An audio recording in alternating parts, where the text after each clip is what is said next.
That was Woody Allen trying to get rid of a groupie who won't take no for an answer in his new film Stardust Memories. And Stardust Memories is one of 5 new movies we'll take a look at this week on Sneak Previews. 2 film critics reviewing the new movies in town.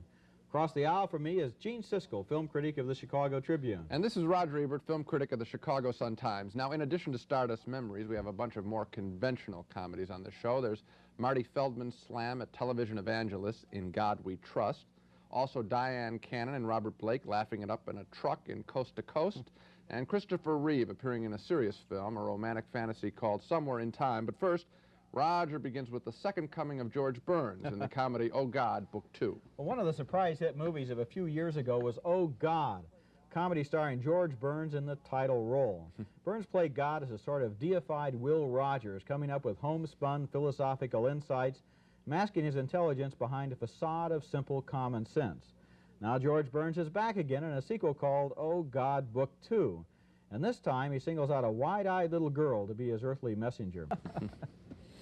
You know, I wonder if it ever gets a little scary to George Burns that he plays God so convincingly. George Burns has come down to earth again to ask that little girl to create an advertising campaign promoting God's Word. But little Tracy gets into trouble since she's the only one who can see God and talk to him. Everybody else thinks she's only talking to herself. I like that scene, but Oh God, Book 2 would have been a much better movie if more scenes had involved that charming and innocent relationship between George Burns and the little girl. Unfortunately, the movie gets badly sidetracked into a moronic subplot. Little Tracy's teachers and parents get worried when they think she's talking to herself. They make her see a psychiatrist, then they want to send her to a mental institution.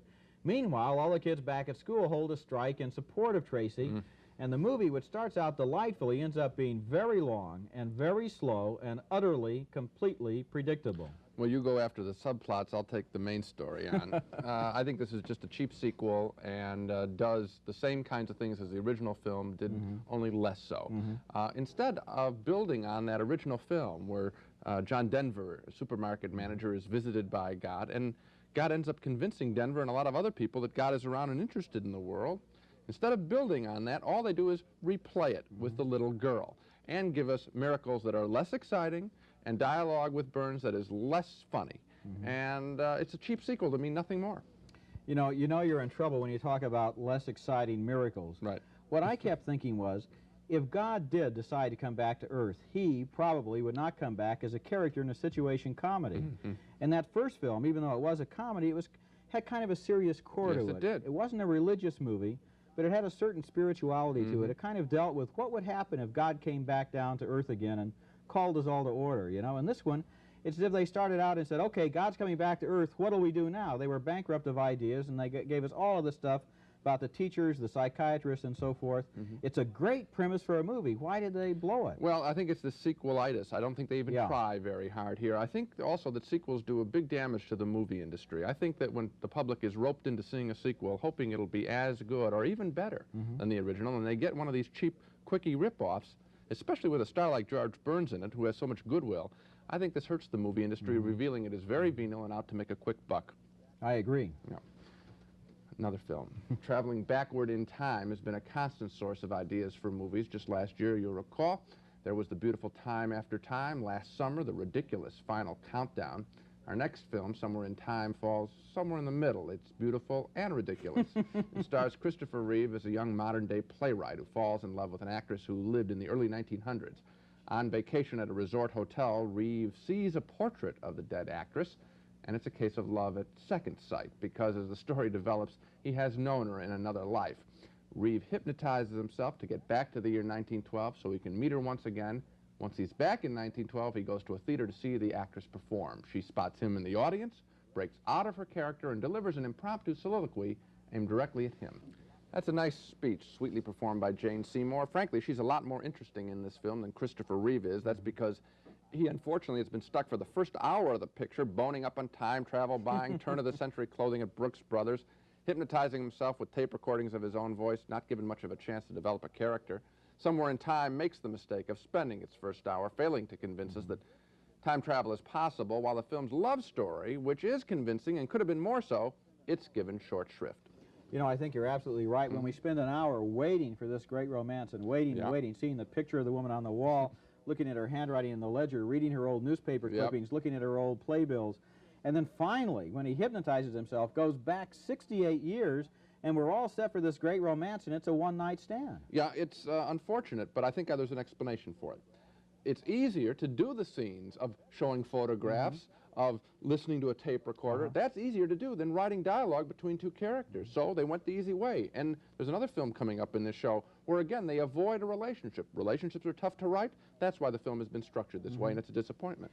On the other hand, I think they did a good job of casting with Jane Seymour, because if you're going to have this woman who is worth going all the way back to 1912 to visit, I think Jane Seymour really has kind of an aura, kind of an inner beauty that is even more important than just physical beauty in terms of indicating his obsession. Yes, he does. As for Christopher Reeve, on the other hand, I was a little bit disappointed in him. I liked him very much in Superman, but in this picture he seemed, I was afraid he was going to bump into the furniture, you know. He kind of looked like he had another suit on underneath the suit he was wearing. I agree with you. Now, let's move on from time travel to cross-country travel. Okay. One of my favorite movie classics is The African Queen, with Humphrey Bogart and Katharine Hepburn steaming downriver in a leaky old boat. Now, that same basic formula boils down to a hard-boiled tough guy, an eccentric lady, a dangerous journey, and a stubborn piece of machinery. It's been ripped off in a lot of other movies, and the latest one is Coast to Coast, which stars Robert Blake in the Bogart role and Diane Cannon as the lady, and it replaces the boat with a gigantic semi-trailer truck, sends them off on a cross-country odyssey with a load of cattle. Along the way, a crazy romance springs up between Blake and Cannon, and it gets even crazier when they stop in Kansas City so Cannon can buy a new dress, little suspecting that she's being tailed by a pair of detectives who have bribed Blake to turn her in. Coast to Coast is not a good movie, but it's also not an entirely bad time. I especially enjoyed Diane Cannon's high energy in this film. She's screaming, running, fighting, shouting, bubbling over from one end of the movie to the other. Robert Blake plays a nice counterpoint to her insanity, but this is basically just a one-situation movie in which the same kind of material is repeated over and over again until we almost wonder, haven't I seen this movie somewhere before? I liked it even less than you did. I did not care for Diane Cannon's role here. She's just a screaming Mimi as far as I'm concerned in this picture, always screaming his last name of the character, Callahan this, Callahan that. I got tired of that. I think this film must have been conceived of in the time after Smokey and the Bandit and its success, and I'm disappointed that the film did not have the creativity to, again, build the character, spend time on the character instead of wasting its time with car crashes. We're exactly in agreement here. A situation is no replacement for a character. You get them into that cab and you think that's going to take care of everything. Gee, Diane Cannon's driving the truck. Isn't that thrilling? What about them? What about the man and the woman in the 3,000-mile journey? That's tougher to do. Now we move on to a film where we both, I think, had a big expectations. I used to be able to say, for example, I can't think of a Woody Allen film I don't like. Unfortunately, now I can. It is his latest one, Stardust Memories, in which Woody plays a put-upon comic filmmaker named Sandy Bates, who hates all of the problems that success has brought him, problems like the one he encounters when he meets his staff in his apartment. The movie is filmed in black and white. Well, eventually, the Woody Allen character does go to that weekend film festival of his work, where he is overrun by fans, by groupies, by film buffs, and by the film critic who's hostess of the festival. And eventually, the pressure of all that attention triggers a silent childhood memory. That scene has a charming, intentionally silent ending, but this aloof director is not the kind of nice guy that Woody Allen usually plays, and Stardust Memories is not the usual Woody Allen comedy. He seems to be indicting his fans in this picture and himself. He's indicting everyone in the celebrity game. But to do that, Allen has really stacked the deck against virtually everyone in the film. He plays an unpleasant character surrounded by a lot of other unpleasant characters, and Allen has his character deliver a lot of unpleasant jokes. This is all in an effort to tell us that Woody Allen hates to be asked for his autograph, hates the whole celebrity game. But he says that in the film's first 10 minutes, and then Stardust Memories has little more to say. You know, Gene, I have to share your disappointment. Usually, you know, you can kind of count on Woody Allen at about this time of year after a summer of terrible movies. comes along in October with something pretty good, but not this time. I was really disappointed. I think Stardust Memories is a one-note movie, as you suggested. It's very shrill. He has taken as his model a 1963 film by Federico Fellini called 8½, which is on exactly the same subject, and Allen also uses the same visual style in the black and white photography. Fellini's film is about this director who's surrounded by sycophants and would-be collaborators. He's overworked, he's harassed, and yet the Fellini film carries it through. The guy works out his problems. He comes to a terrible end, but nevertheless he's done so by facing what's the matter with him. It's not true in Stardust Memories. It just goes all along at one note. He's mad, and then he's still mad, and then he's still mad about the same thing, and then the movie is over. There's another thing that bothers me about the film. I sort of hate to see Woody Allen, so creative a person, sort of chase his tail in this movie. He seems to be focusing on the media's preoccupation with him, with people's preoccupation with him. He's giving in to the very problem that he wants to solve, and I think it's just sort of unfortunate. It seems to be a small subject for him to deal with, actually. This movie is kind of self-defeating, actually. You know, in one of the clips that we just showed, he talked about he doesn't want to make funny movies anymore. He doesn't feel funny.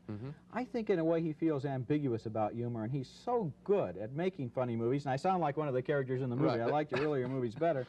But recently he's taken on two of the great directors. His movie Interiors was based in terms of visual style on Ingmar Bergman. Now comes this movie based on 8½, and even the first scenes are the same, very similar. I think if Woody Allen wants to find a great director to imitate, he doesn't have to look any further than Woody Allen. No, I agree with you. And the other thing I want to say is I understand the problem that he's trying to deal with, at least I think I do. And it's contained in that little beautiful silent memory of his childhood. I guess what he's saying is, you know, when I was a little kid, all I wanted to do was create magic, and that's what I want to do in my movies, but unfortunately all this mess has come in on me. Well, I understand that, and it's beautifully expressed in that one little bit. But that's in the film's first 15 or 20 minutes. Then, unfortunately, he adds nothing, and that's the disappointment. Unfortunately, we're both very disappointed. Yep. Let's move on now to a movie that takes the tired and predictable old target of hard-sell television evangelists and does tired and predictable old things with it. The movie's called In God We Trust, and it's mostly the work of Marty Feldman, who wrote it, directed it, and stars in it as an innocent monk who's told to go out in the world and find the money to pay off the mortgage on the monastery. In no time at all, he's involved with low-life street people like Louise Lasser, who plays a hooker on the run. Really funny. In God We Trust desperately wants to be a zany comic satire, but it winds up being a forced march through all sorts of material that's been done many times before. What bored me most were the endless scenes involving the love affair between Marty Feldman and Louise Lasser. She tries to teach the innocent monk the facts of life, but he's such a slow student that the movie almost comes to a complete standstill. What a bore. Yep, we agree 5 times out of 5 on this show. Wow. And it is really a dull film. I think Marty Feldman makes a big mistake. He seems to think that his character on screen is funny simply because he's sort of funny looking. He fails as writer and director to make the character interesting and to make his relationships with other people interesting. Exactly right. That's been the theme of this show. Yeah, maybe we've learned something about comedy here, or in drama too. If you don't have the characters and the relationships written well, nothing that you add, no car crashes, no jokes are going to make it work. Hold on, Gene. I don't think the movies are going to get any better. Here's Spot the Wonder Dog leaping into the balcony to help track down the Dogs of the Week, a regular sneak previews feature where we each choose the week's worst movies. Well, my dog this week is another one of those attacks on women pictures we've been getting lately. I don't blame you, Spot. They're horrible. It's called He Knows You Are Alone, and the killer in this one is a psychotic who preys on brides-to-be. It seems this guy was jilted once, and now he's on a rampage, surprising one victim in a house of horrors. This movie is really depraved, playing up to the sickies in the audience who like to see independent women stabbed to death. Can't get a woman to do what you want, then rape her, beat her up. She won't fight back. That's the perverted message of He Knows You're Alone. You know, sometimes our dogs of the week are laughably bad. This one borders on being evil. Gee, my dog this week is not very laughable either. It's a really offensive, tasteless, and artless piece of garbage named Caligula, which was produced by the publisher of Penthouse magazine, Bob Guccione. Caligula opened in New York 8 months ago, but its distribution got held up by an obscenity trial in Boston, and it's only now going into national release. Caligula stars several prestigious British actors, John Gielgud, Peter O'Toole, Malcolm McDowell, but Gielgud and O'Toole are only on the screen for about 20 minutes, and I'll bet McDowell, as Caligula, wishes he were too. That way he wouldn't have to be in the rest of this violent, nauseating, and sickening mess that rewrites Roman history as a nonstop orgy of perversion and sadism. Well, so much for the dog. Now let's review our reactions to the main movies on the show. I think you might say there's been sort of a consistency to our remarks. We haven't liked a single film this week. Roger and I each give 2 no votes to Oh God Book 2, a dismal comedy with George Burns and not much else. It's another rip-off sequel that doesn't come close to the original. 2 no votes means we can't recommend you see Oh God Book 2. We also didn't like Somewhere in Time, the Christopher Reeve time travel romance. The first hour is pure torture as we wait for him to get back to 1912. 2 no's for that. The same for Coast to Coast, a dumb trucker movie with Diane Cannon screaming her head off for 2 hours. Roger liked her enthusiasm. I say, get that woman a muzzle. Also, a big disappointment. 2 no votes for the latest Woody Allen film, Stardust Memories. Unfortunately, it's a trivial commentary on the perils of being a celebrity or a fan. And 2 very strong no's for Marty Feldman's religious satire In God We Trust, in which Feldman takes on TV evangelists and loses. Well, so much for this week. Next week on Sneak Previews, we'll review 5 more new films, including Private Benjamin, a comedy enlisting Goldie Hawn in the Army. Why Would I Lie, an offbeat love story about an eccentric welfare worker, and Gloria, starring Jenna Rollins as a mobster's girlfriend who winds up protecting a 7-year-old boy. Until then, we'll see you at the movies.